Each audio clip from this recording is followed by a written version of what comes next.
आज आपण एका अशा प्रेमकथेबद्दल बोलणार आहोत जी खूप साधी आहे पण तितकीच मनाला भिडणारी. ही गोष्ट आहे पावसाळ्यात सुरू झालेल्या एका प्रेमाची. चला तर मग या सुंदर कथेत आपणही थोडे चिंब भिजूया. हो, खरं तर एका साध्या छत्रीने सुरू झालेली ही गोष्ट आहे. कधी कधी वाटतं ना की मोठमोठ्या कथांची सुरुवात किती छोट्या गोष्टींमधून होते. आणि इथे ही छत्री फक्त पावसापासून नाही वाचवत, तर दोन अनोळखी जीवांना एकत्र आणते. ही गोष्ट घडते एका शांत छोट्याशा गावात. कल्पना करा, मुसळधार पाऊस, एक स्थानिक कॉलेज आणि तिथला एक बस स्टॉप. हेच ते ठिकाण आहे जिथून सगळं काही सुरू होणार आहे. ते पावसाचं वातावरण, तो मातीचा सुगंध आणि त्यातच फुलणारी ही नाजूकशी कथा. चला आता भेटूया आपल्या कथेच्या दोन मुख्य पात्रांना.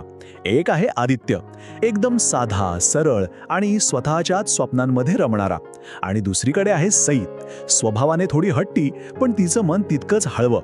एकदम विरुद्ध स्वभाव नाही का? पण म्हणतात ना, विरुद्ध टोकच एकमेकांकडे ओढली जातात. तर एका पावसाळी सकाळी सई बस स्टॉपवर उभी असते. पाऊस जोरात कोसळू लागतो आणि नेमकी त्याच दिवशी ती तिची छत्री घरी विसरलेली असते. कधी कधी आपण विसरलेल्या गोष्टीच आपल्यासाठी नशिबाचे दरवाजे उघडतात, नाही का? कथेच्या भाषेत ना याला म्हणतात इन्साइटिंग इन्सिडेंट. म्हणजे ती एक छोटीशी ठेणगी जी संपूर्ण कथेला पेटवते. आणि इथे आदित्यचा पुढे येऊन सईच्या डोक्यावर छत्री धरणं हीच ती छोटीशी पण सगळ्यात महत्त्वाची घटना होती, जिथून त्यांच्या प्रवासाला खरी सुरुवात झाली. त्या कोसळणाऱ्या पावसात आदित्य काहीही न बोलता आपली छत्री तिच्या डोक्यावर धरतो. सई त्याच्याकडे पाहते आणि अगदी हळू आवाजात म्हणते, थँक्यू. पण ते फक्त शब्द नव्हते. तिच्या त्या स्मिता हास्यात असं काहीतरी होतं जे थेट आदित्यच्या काळजाला भिडलं.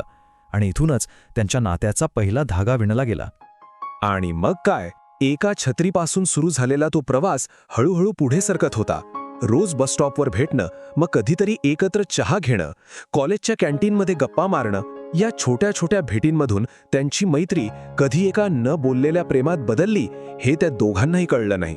इंटरेस्टिंग गोष्ट ही होती की दोघांची स्वप्न, ध्येय सगळं काही वेगळं होतं. पण तरीही त्यांना आतून कुठेतरी हे पक्क जाणवत होतं की ते एकमेकांशिवाय अपूर्ण आहेत. जणू काही त्यांची वेगळी स्वप्न एकमेकांच्या साथीनेच पूर्ण होणार होती. पण प्रत्येक प्रेमकथेप्रमाणे त्यांच्याही प्रेमाची कसोटी पाहणारा एक अवघड क्षण आलाच. एक असं आव्हान उभं राहिलं जे त्यांना कायमचं वेगळं करू शकलं असतं. झालं असं की सईच्या घरच्यांनी अचानक तिचं लग्न दुसऱ्या मुलाशी ठरवलं. ही बातमी तिच्यावर वीज कोसळण्यासारखी होती.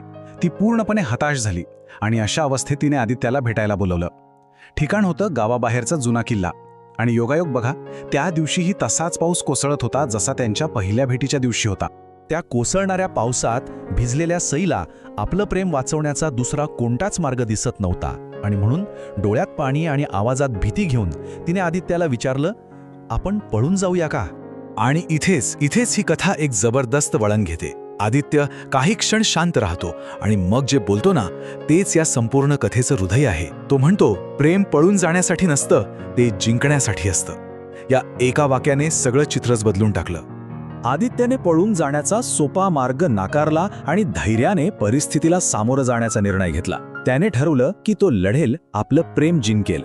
तो फक्त बोलला नाहीत, तर त्याने तशी कृतीही केली. दुसऱ्याच दिवशी तो थेट सईच्या घरी पोहोचला.